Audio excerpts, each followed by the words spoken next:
Welcome to Eviliv, the live media commentary show that answers the question, what was Margaret about to say at the end of the film? Subscribe to the channel because today we are giving our spoiler review, that's right, spoiler review of Steven Spielberg's Disclosure Day. Now, I would like to take a moment and thank the YouTube members and Patreon patrons and invite you to consider becoming a member or patron. You can visit the links in the description below to learn more about that. Now, this was directed by Steven Spielberg. The screenplay was by David Koepp, and the story was by Steven Spielberg. There was let me look. I've got it in my notes here. 42 different drafts. And according to Spielberg, those 42 different drafts were really based around character development and expression rather than actual story structure because he had already had that. And one thing you should know about Disclosure Day going into it is you should not be expecting an alien film. And I know what that sounds like, but you really have to reflect back on Roswell and when it happened and what happened in film when Roswell occurred and what it did to the imagination. You got films like The Day the Earth Stood Still, where these flying saucers came down and aliens communicated with the human species, and what they were saying was to stop destroying the planet. So everything wrapped around how we originally communicated the idea of extraterrestrials to even today through Spielberg's films has never been about the aliens themselves, which again is a little bit discordant, of course. It's always been about how humans treat each other and how humans treat the planet. And that's it. If you understand that very basic premise going in, and you're not expecting some sort of disclosure of actual real world alien intelligence or knowledge, because this is not that. It has never been that. Spielberg has been taken out of context in interviews for the past 2 months about that idea. His whole purpose of literally, if you listen to the long form of all of the quotes, it starts as, I hope people watch this and get a wonderful idea that it's possible that it's all true. It's possible that they've always been here. Not that they have always been there and not that they are here. And all of the videos that are being released by the government about UFOs right now, they're, of course, rebranded it to UAP. It's all footage that has been out there for a long time. So if you've ever really looked into aliens or close encounters or anything like that, you're not learning anything new by the government's release, and it has no connection to the film Disclosure Day at all. Now, it was inspired by the idea of the release, which is why he made it when he did, and he's releasing it now. But again, this is not the focus of the film. And I think that's why so many people are having such a hard time with this film. It's not doing poorly, but it's getting a lot of really hyper mixed reviews. And it's based on the idea that people are expecting an alien disclosure film because it's called Disclosure Day. But really what it is a plea to humanity from humanity to listen to each other. And that's what it really comes down to. Find common ground in order to communicate with each other on this planet. We've drawn these invisible borders around random parts of land. We're literally bombing and murdering children in order to expand territory. We're completely committing genocides in order to expand territory. And why? So that we can say that our line ends here and not here. That's what this is about. And if you understand that, you're going to really enjoy this film. If you go into this thinking it's going to be an alien disclosure film, you're going to be disappointed. All of that preface being said, the message is wrapped around alien disclosure, and that's the inciting incident that spurs the film into action, and that's where you get the excitement of the story itself in all of its acts.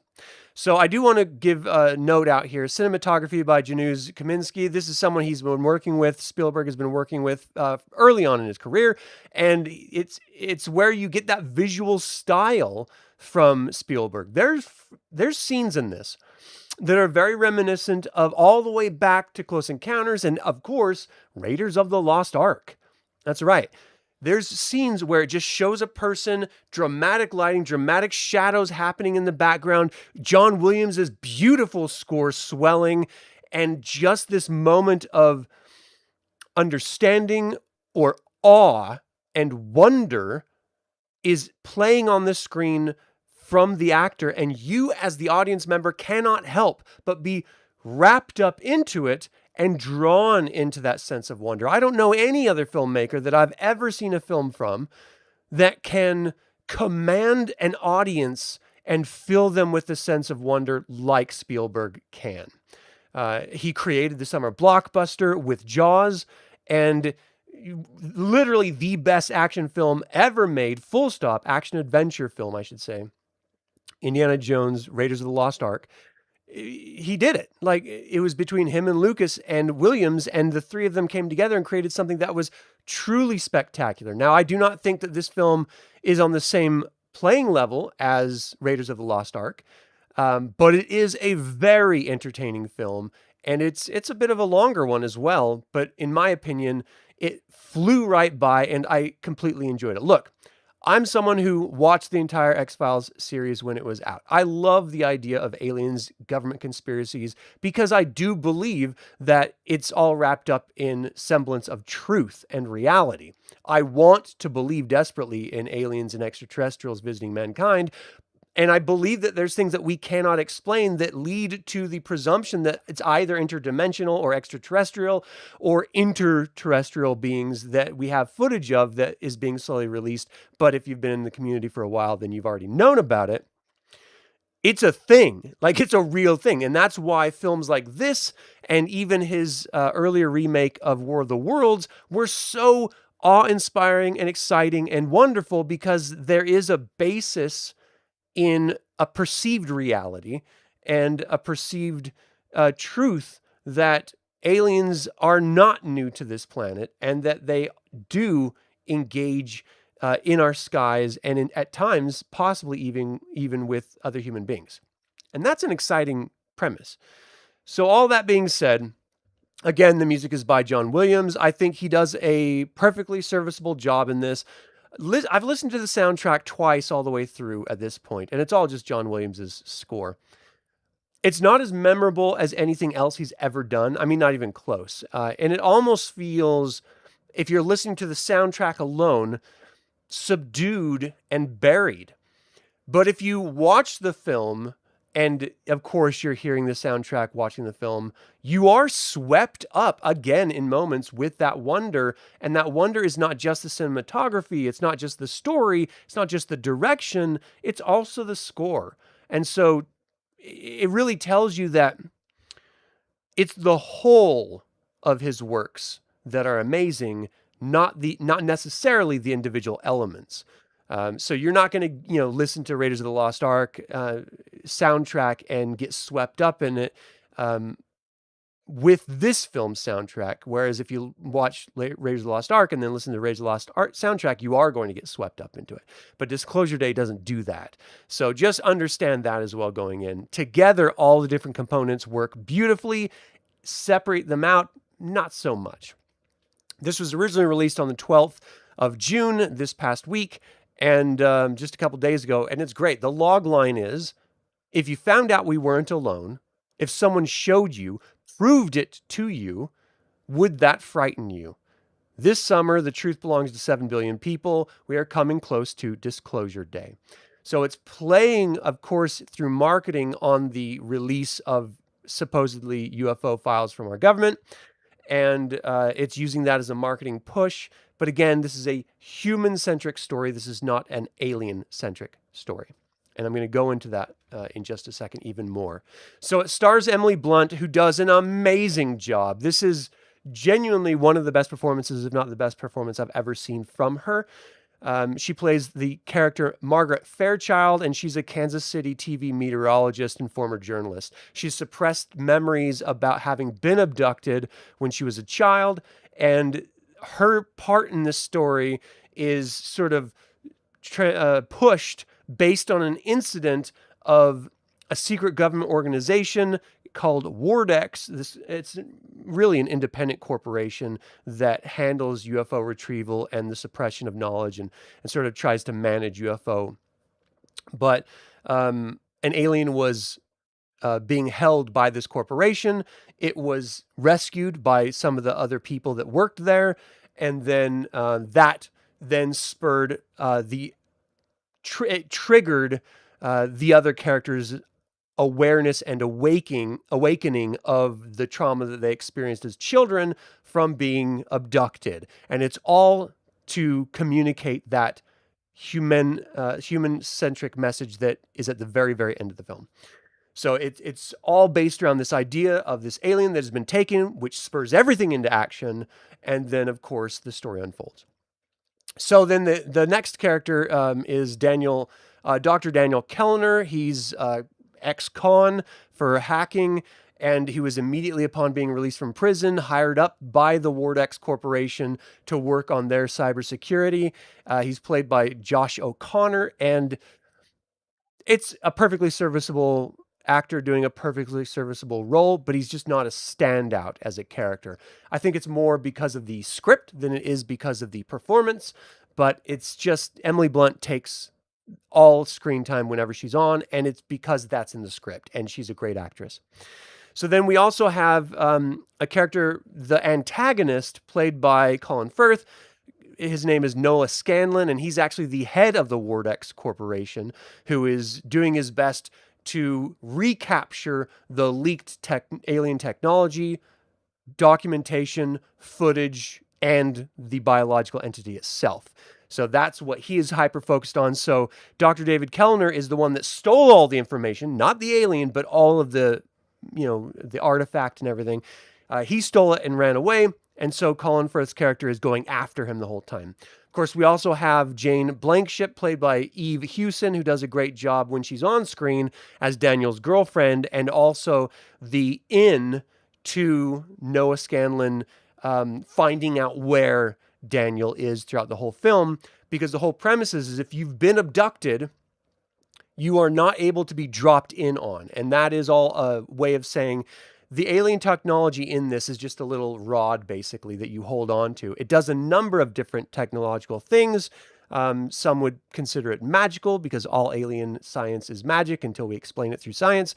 And then basically what it allows you to do is inhabit someone else's mind telepathically. And you then can either take over their body or present yourself through their mind as if they were standing there. If you've ever watched any sci-fi or superhero films, this is nothing new, and it's just a MacGuffin, basically, that is being chased down, and it's supposed to be incredibly dangerous, and so only certain people can use it. But you cannot inhabit someone's mind or communicate with them telepathically with it if they've been abducted for some reason. So that's the rules that are set up instantly before. And so he can't find out where Daniel is directly, and so he has to go indirectly through his girlfriend, through her eyes, through her motions and communication, forcing her to tell him things. That's how they continue to chase him down. And then, of course, we have Hugo Wakefield, played by Colman Domingo. He's brilliant. He is the emotive presence of the film. He's the one that provides stability and compassion, and he is the one that actually stole and he organized the entire betrayal of the Wardex crew. He stole the alien, the biological entity, and he is basically setting everything up to get Margaret and Daniel together in a recreation of Margaret's home in order to jumpstart whatever it is that they are supposed to do, which is, of course, at the very end of the film, the disclosure of what Wardex Corporation has been doing about suppressing alien technology and alien existence, the torture that they've been doing, and this is a hugely important component of it, which is also what spurs Hugo's character to then rescue the alien and start this entire disclosure process. And then, of course, the final message, and that is from the aliens to humanity to just stop and listen.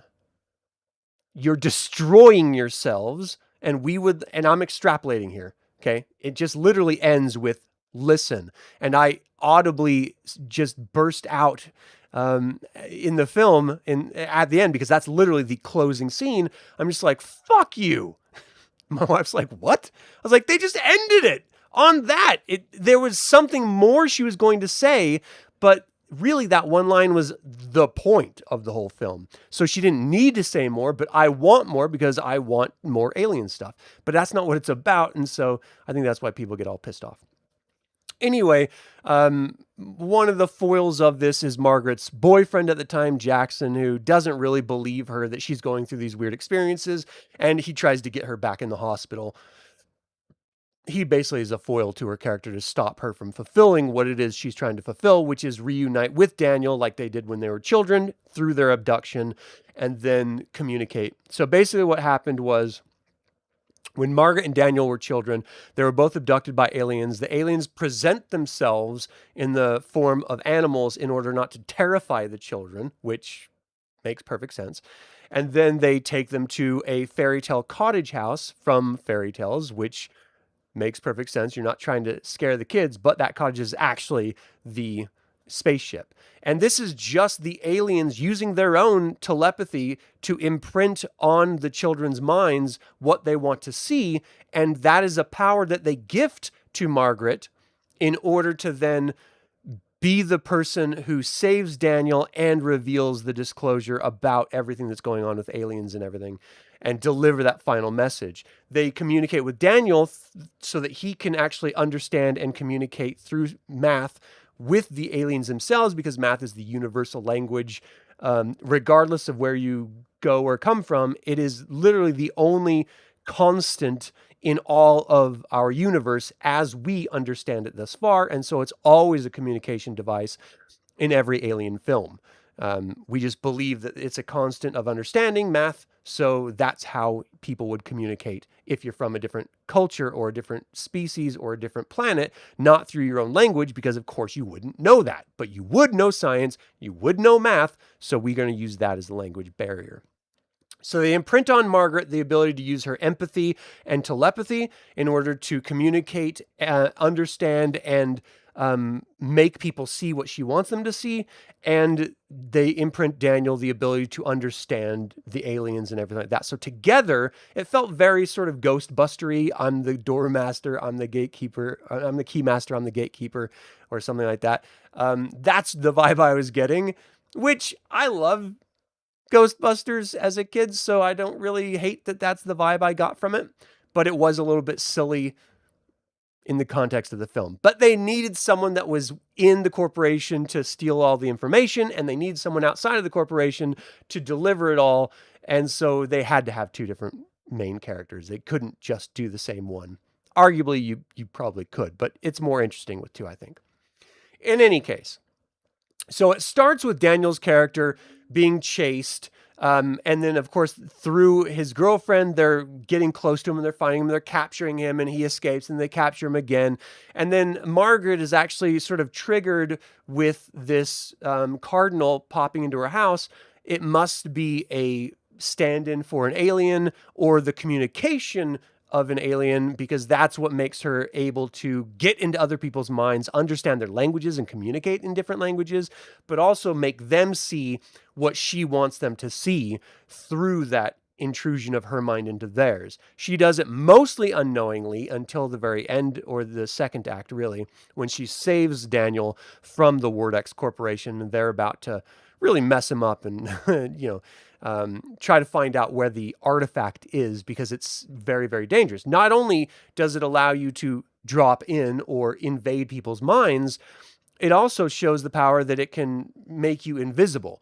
Now, when you think about the use of this from an alien's side of things, All you're doing is projecting in people's minds that you're not there. And so I don't think it's a stretch of the imagination. If you're using the device to go into people's heads and make them see what you want them to see, then another extension of that is not seeing what you don't want them to see. So that's not so crazy, in my opinion. And so the Wardex Corporation wants to get a hold of it. There's only 3 of them, and he has one of them. And so they're, of course, chasing him down. So she saves them. She uses her powers to rescue him. And what it does is it baffles people. She gets out of the very beginning of the film, she gets out of a ticket because she dives into the cop's mind, finds out that he's really stressed out because of his wife and their new baby. And she communicates all of that to him in a huge verbal dump that she doesn't really understand what she's doing. And the cop definitely doesn't, but he follows the advice and it ends up helping. And so he kind of comes to her later on as a believer and a supporter of her. And then, of course, we also have her doing that to other news people. She's a meteorologist, so she works in a news station. Other people at the news station, she sort of does this with. There's this massive, Cuba Missile Crisis situation going with North Korea. And so it's basically on the precipice of World War III, very much inspired by the idea that right now Israel is committing genocide against Palestine and Lebanon, and Russia is doing their best to recapture Ukraine, and America is standing by, and if not helping the Zionist regime, helping the Russian regime by not really helping them out much anymore, like we were doing through Ukraine's aid. And really just destabilizing the world right now. And so they're just playing into that more, making it more of an imminent World War III situation, which then again spurs the message that needs to be shared. And it's so important to be shared right now so that everyone understands that no. This is a global experience that everyone around the world should know about, that the idea of other life in the universe should actually make us stop squabbling over our stupid, petty disagreements over borders, or whether we like someone else's religion, or whether you believe your religion tells you that you should be able to take someone else's land for some insanity like religion. All of that is complete and utter nonsense bullshit, and that's what this film is trying to communicate, that we need to stop with all this bullshit and really focus on listening to each other as human beings. It stresses the idea that the aliens want us to have empathy and perspective. And what we do to the aliens is brutal and torturous. We're testing on them in this film, saying, no, don't give them any anesthesia. We want to force them and make them feel the pain so that they tell us what we want them to tell them. So we're literally torturing these alien entities, and witnessing it forces people to want to steal the technology and release it to the world and to stop the torture. Because if people knew about it, they clearly would not be okay with it. So that's, that sort of inciting incident with spurs Hugo to steal the alien and then release everything. It had a budget of $115 million. I do feel like you saw it on screen. There's some really great action set pieces that are really entertaining. This opening weekend, it has garnered thus far $93.1 million, according to Wikipedia. Who knows if that's true? IMDb has it currently at 6.8 out of 10. Rotten Tomatoes has the rating of 80% with the critics, 73% for audience, and it's got a 74% Metascore. So you're kicking it right around 70%, which isn't great for a film like this. And again, I think the reason is people came into it wanting more alien information and less human compassion information. But that's belying the whole point of making films predicated on aliens. It's meant to contextualize our behavior. Look back at Star Trek, the original run. The whole point was doing a social commentary on how we human beings treat each other based on our gender and ethnicities, and shutting people down or brutalizing them or diminishing them simply because of those things. That's all alien has always been, is a way for us to communicate that we need to stop being bitches, stop being shit asses, and start treating each other with the basics of human respect. Not to love one another, not to go out of our way and treat each other like gods or anything and share love across the world, just to give the basic of human decency to each other so that we're not brutalizing each other, murdering each other over some bullshit made up Bronze Age mythologies like we're seeing in our world ever since the world began. And really, that's my takeaway of this. Again, at the very end, they finally got to the point where they could do disclosure. Ward X literally just gave up. Hugo gave up because he finally came to terms.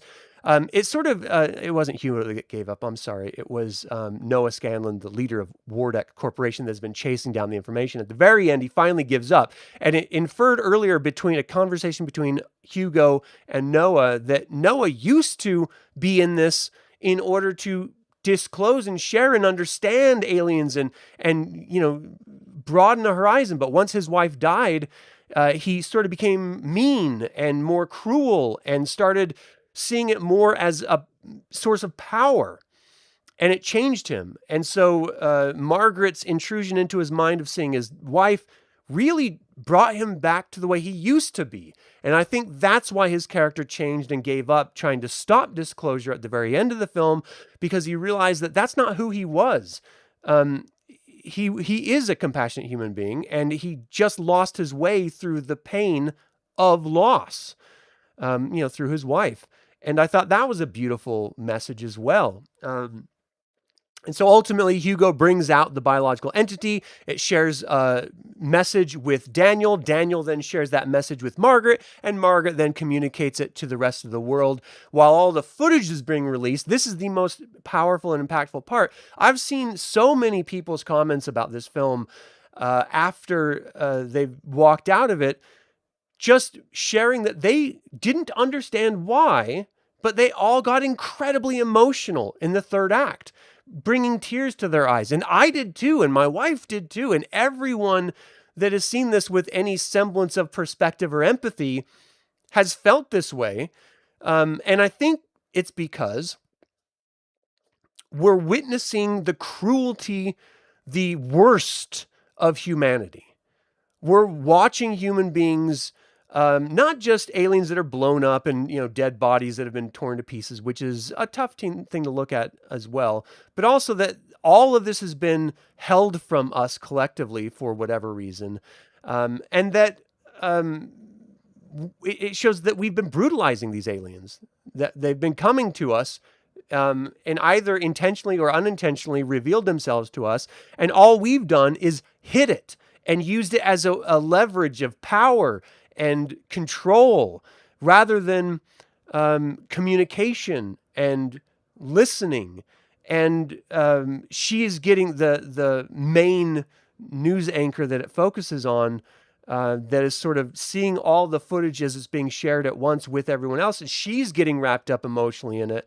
And so it makes you as the viewer get emotional because you're an empathetic human being and you connect with what you're seeing. You're suspending disbelief and falling into the story.